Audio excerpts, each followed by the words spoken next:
Je crois que c'est évident que notre société est plus violente à tout point de vue qu'il y a quelques dizaines d'années.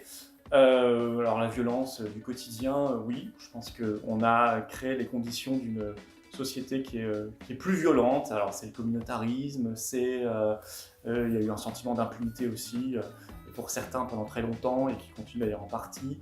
Donc ça c'est la violence du quotidien, mais il y a aussi, si vous voulez, maintenant une espèce de violence des rapports sociaux et même une violence maintenant du pouvoir. C'est-à-dire qu'il est frappant de voir à quel point le pouvoir macroniste, parce que je le vise particulièrement, entretient un climat de tension, de division, comment le ministre de l'Intérieur, avant chaque manifestation, met de l'huile sur le feu, invente des fake news, comme sur l'attaque de l'hôpital de Pitié-Salpêtrière, où il a menti manifestement, mais pour entretenir un climat de tension, ce qui n'est pas bon, parce que ça radicalise les uns et les autres, ça sépare la police de la population, alors qu'objectivement ce sont des gens qui gagnent à peu près la même chose et qui ont des intérêts très communs, mais on les fait de plus en plus se détester, et cette société de violence qui peut devenir assez insoutenable, il y a un climat un peu insoutenable aujourd'hui en France, et il faut absolument en sortir, il faut repacifier tout cela par un débat démocratique réel, de fond, intelligent, et par un respect tout simplement des gens. On respecte les gens et on n'essaie pas de les manipuler en permanence quand on est, ou de s'en servir quand on est au pouvoir. Ah si, moi je suis féministe. Et les Patriotes sont un mouvement résolument féministe dans le sens évidemment où, si vous voulez, il y a des conquêtes qui sont encore à faire. On pense à l'égalité salariale ou des choses comme ça, mais où il y a des reculades.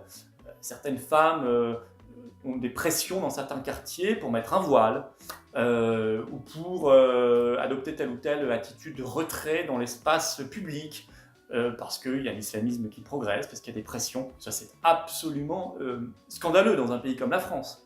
Et je m'indigne de ne pas voir davantage de voix se lever contre cela, parce qu'on met certaines femmes sous prison. Alors après, on nous dit c'est leur choix, etc. Vérifions que c'est bien leur choix. Voilà. Vérifions que c'est bien leur choix, parce qu'il se trouve que ça n'est pas forcément leur choix. Et ça, je trouve que c'est absolument inadmissible dans une république comme la République française. Il y a eu des reculades sur le travail de nuit des femmes, et ça c'est une influence, c'est une directive européenne. Bon, il était interdit en France, il a été autorisé, des choses comme ça. Et moi je pense qu'on a beaucoup à faire pour les femmes, je pense aux mères isolées en particulier, j'en ai beaucoup sur ma liste d'ailleurs, des mères isolées qui élèvent au SMIC 3 enfants. Je pense à Nathalie Reynert qui est gilet jaune dans l'Oise, comment elle fait et comment on peut l'aider davantage, parce que ce sont des situations de plus en plus courantes, on le sait, dans les familles qui se séparent, qui se recomposent. Voilà, donc c'est un mouvement féministe. Après, il y a une partie du féminisme aujourd'hui qui est devenue délétère, dans le sens où on a des féministes qui se considèrent en guerre avec les hommes.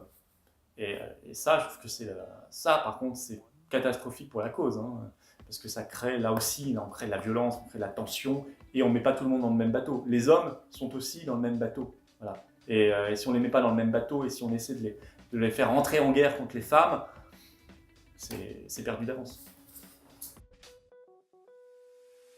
Ah, je crois l'Italie. Si je ne fais pas original, mais je suis obligé de le dire, parce que c'est vrai, ce sont les mémoires d'espoir hein, du général de Gaulle, parce que non seulement c'est politiquement très intéressant, bien sûr très inspirant, mais c'est extraordinairement bien écrit, on le dit, mais c'est un très bon écrivain, le général de Gaulle, c'est manier la plume. Voilà, sinon je conseille à tout le monde de lire Propos sur le bonheur d'Alain. Ça remet de la joie de vivre quand on en a un peu moins. Alors un film, d'abord un film. Allez, je vais rendre hommage à Anémone, parce que j'étais très attristé par sa mort. Donc je dirais Le Père Noël est une ordure. Une œuvre d'art. Alors, allez tous... alors, une œuvre d'art monumentale. Allez voir la Sainte-Chapelle pour ceux qui la connaissent moins à Paris. Elle est juste époustouflante. Et sinon, allez visiter, allez, je fais de la pub pour ma ville de naissance.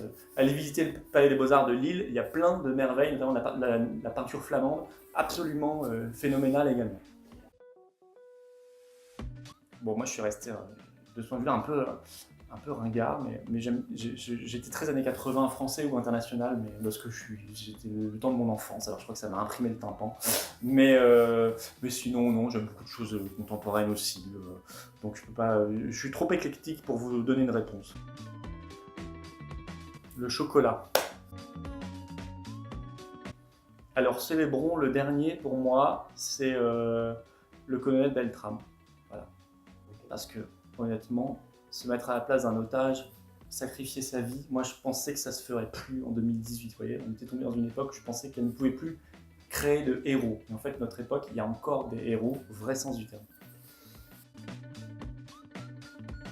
Retourner en famille dans le nord, le département du Nord, se balader un peu à la campagne, celle que j'ai connue dans mon enfance, il n'y a pas mieux en fait.